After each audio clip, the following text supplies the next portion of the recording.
The Fiesta de Quince is the Latin American way of celebrating a girl's 15th birthday. It is a rite of passage when a young girl becomes a young woman.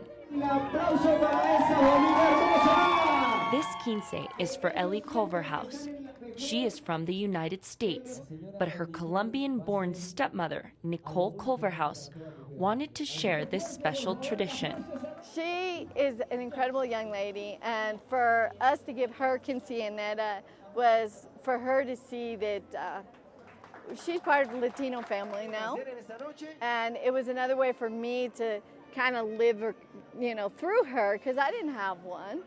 Our culture's different, and it was also really exciting that my entire family came together to put it on for her, just as though she was born in this side of the family, as opposed to somebody who was married into the family.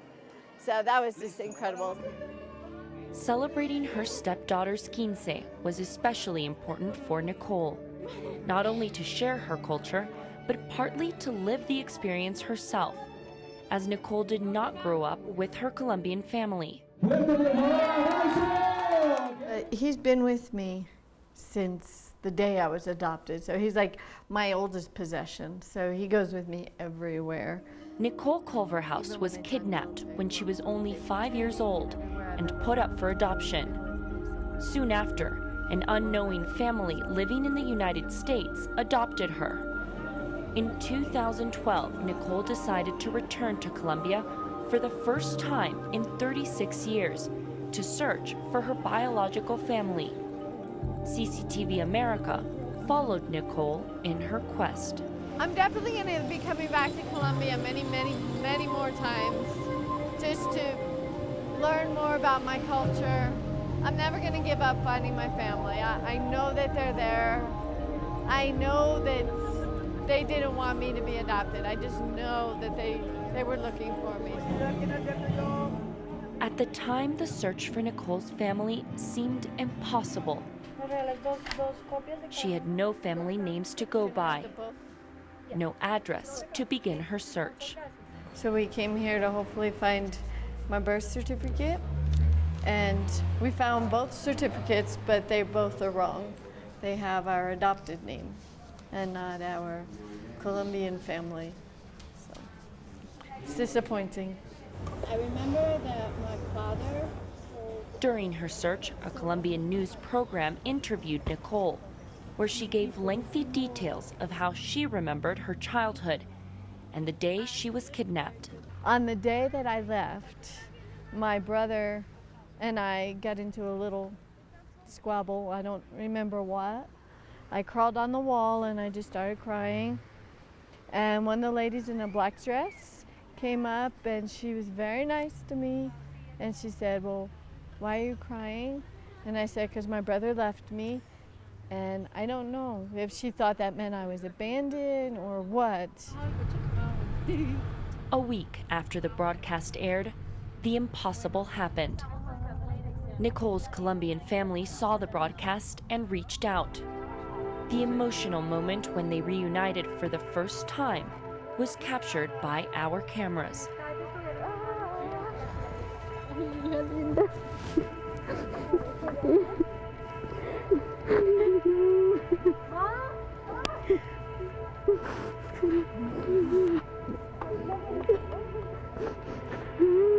Nicole learned she was born Irene Medina Blanco.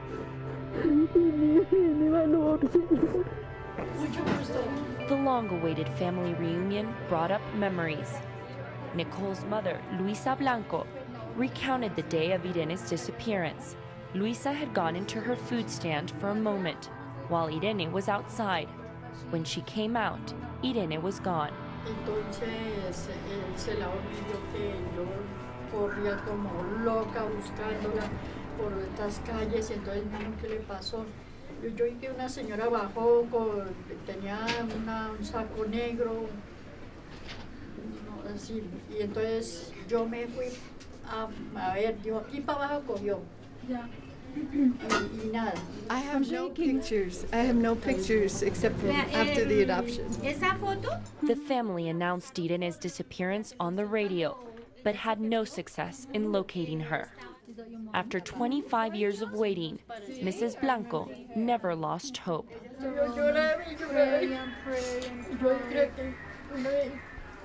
Dios dice que uno le pide de corazón, con fe, Dios le concede a uno todo lo que uno le pide. Y Dios me hizo el milagro. And he did. Yes. He found you. I prayed the same prayer all the time. I think I look the most like her. Nicole not only met aunts, cousins, nephews, and nieces for the first time, she also learned she had a younger sister, Maria Inés Blanco, born after Irene's disappearance. Cuando yo ya empecé a como tener uso de razón, bueno, que tenía una hermana y se perdió, pero como no crecí con ella, entonces no entendía muy bien. Con el tiempo uno como que ya deja el rencor, digamos, por ciertas personas que a raíz de eso sucedieron estas cosas, entonces uno ya, por lo menos nosotros ya hoy en día no hay rencor, ahora es puro amor, puro amor.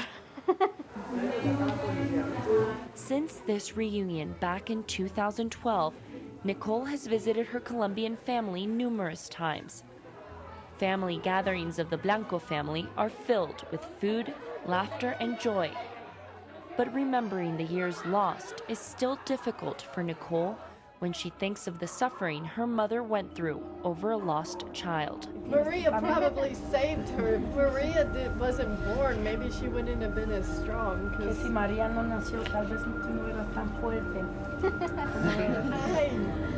Well, I would have died. Que ella sí moría. Pues I would not be so strong. She's such a strong lady. ella era, Estás muy fuerte y ella piensa que no. yo eran las 9 de la mañana. Nicole's mother tells us she has left most of her sadness behind and now only sees the good things that come from this tragedy. Sí, oportunidades que ella tuvo de conocer mucho, pues yo le daría gracias a ellos que la cuidaron bien, le dieron estudio y todo. Y a la abuelita que yo decía, ya hablé con ella, aunque no la entendía, pero ella muy feliz que hubiera encontrado a la mamá. My mother's the strong one. She keeps the family together, and I think I have her heart.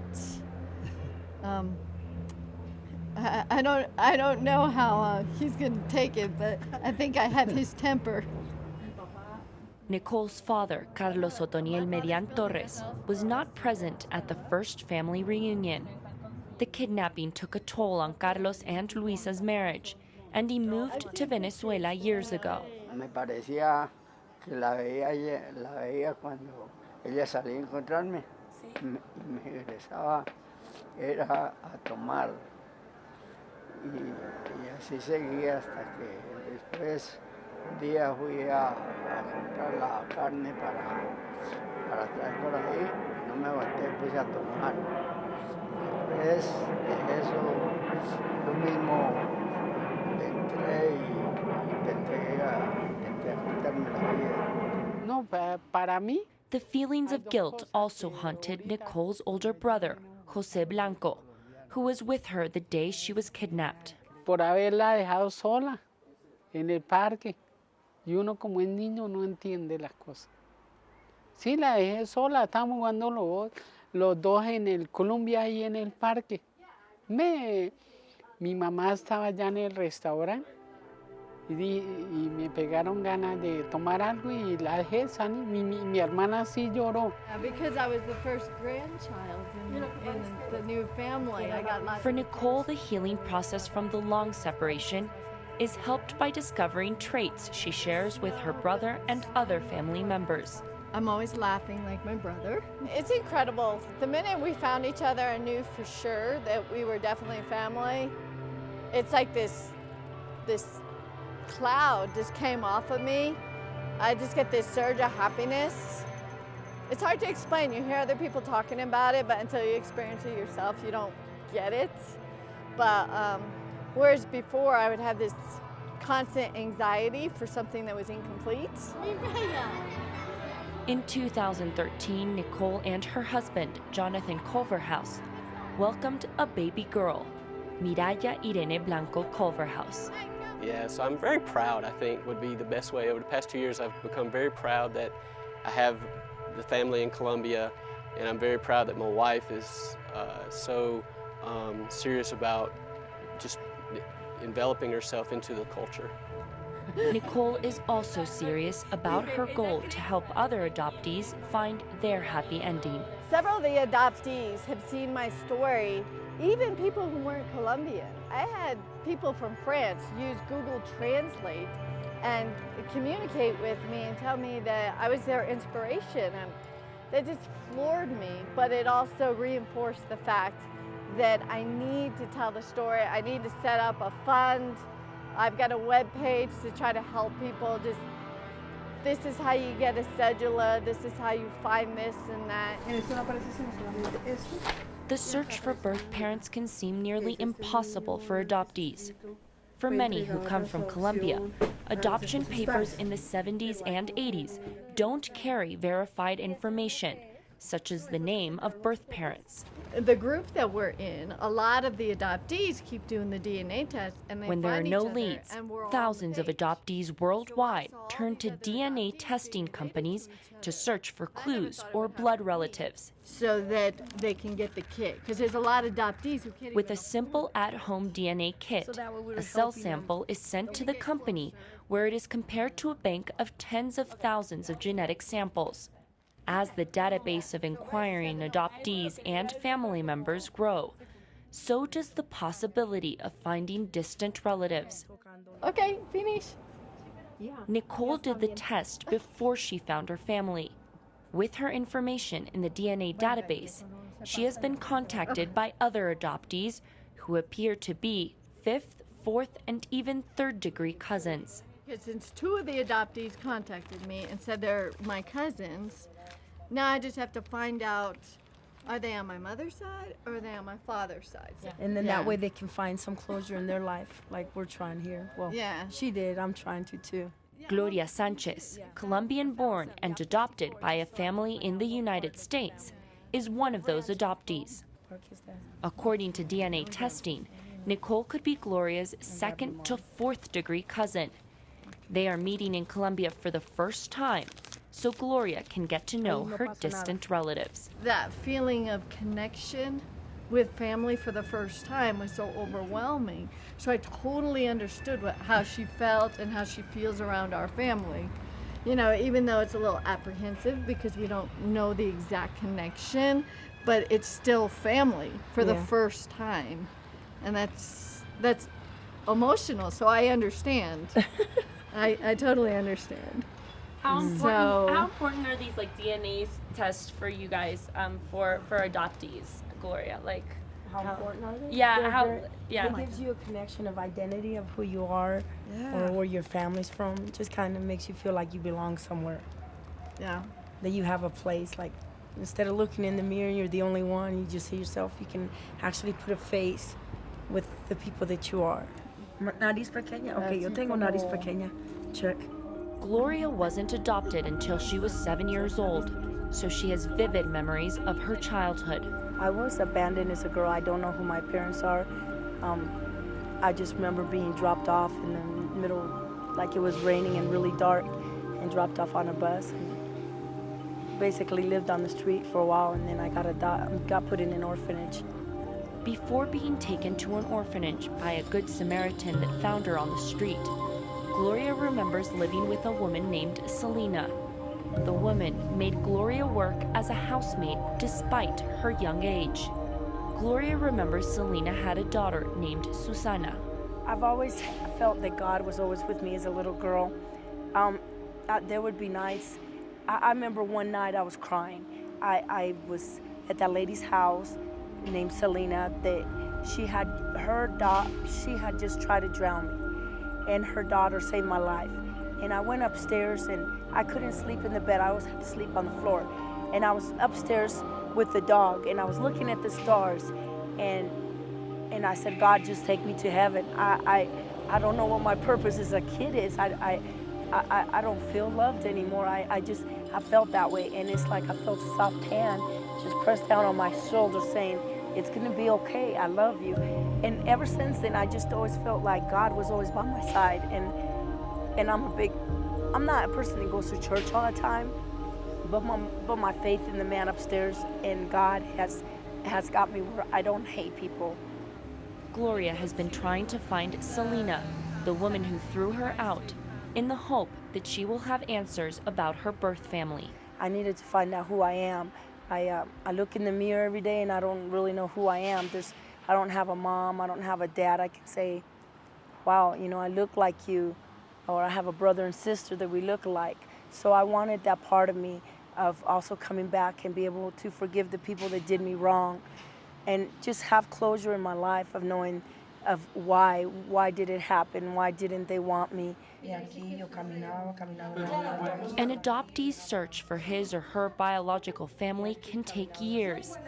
And along the way, adoptees bond with other families that are looking for loved ones. 3 years ago, when Nicole was searching for her family, she met Luis Enrique Camargo Sanchez, who lost his sister decades ago. Luis came out to meet me because he knew I was coming in Presidencia to find my family, and he thought there might be a remote chance that either I was his sister or that I might have information for his sister. And it touched me so much. I promised that I would help him. So that's why I came, to fulfill my promise. Sí, te lo prometiste. Little part of his cheek, and that's going to have a DNA sample. A DNA sampling from Luis will put him in the online database. And the hope is that if your sister has not already done it already, that she does it soon, and then you two will find each other through this. Okay. Creo que eres la única persona que se ha preocupado por hacerlo, por cumplir la promesa. Eres la única persona que tal vez, pues después de mucho tiempo uno pierde las esperanzas de encontrar a alguien, ¿no? Después de una búsqueda tal vez exhaustiva con medios muy rudimentarios, que es la, sí, pero es la única persona que la cumplió y te lo agradezco. To me, because I know what it feels like to want to know your family and know the answers are there, but not know how to touch it. Okay. So there's no way I could sleep at night to know that I had the ability to help someone else, and I turned my back on it. Now Nicole is on the mission to help Gloria reconstruct her memories in the neighborhood of Bogota called Perseverance. Gloria remembers the house she lived in was on one of Bogota's mountains, and Perseverance fits some of those descriptions. But while inquiring with neighbors, the search is not producing any new leads. ¿No recuerda la escuelita? Dice seguro aquí porque también en el paraíso. The passing of years has formed a haze over Gloria's memories. The neighborhoods look different to her. Tenemos que hablar con ellos. Okay. A local priest that once helped Nicole in her search is now helping Gloria look through baptism records in this neighborhood. Gloria Sánchez. Sí, Gloria Cristina Sánchez. Gloria Cristina Sánchez, más o menos. Conocer. Más o menos como 71. Sí. Más o menos como año 71. ¿Sí? Gloria's frustrations mount as the hope of finding clues begins to fade with the closing of doors. Not knowing your age is like you really feel like you don't have an identity. And that way, if I found something, if somebody says, yes, you were baptized in Colombia in this church, I have something I can say, this is me. And I think that's one of the reasons why also I wanted to keep learning my Spanish. That way, I have something that nobody can take away. The day is ending, and it seems Gloria's trip to Perseverance was not fruitful. But the rain clouds quickly disperse, and a small but needed gift forms in the sky.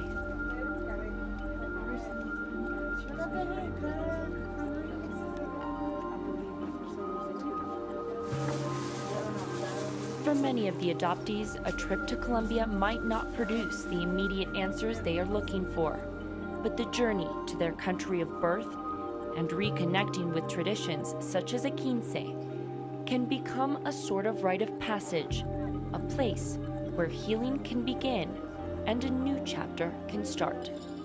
the adoptee often loses their identity when their name is changed, their culture is changed, their entire life is changed. And sometimes they either aren't given permission or they don't allow themselves permission to find out who they are as a person. So that's my goal, to bring the awareness and to allow the adoptee to give themselves permission to find themselves. Because that's what it's really all about. Just permission to be who you are, who you were born to be.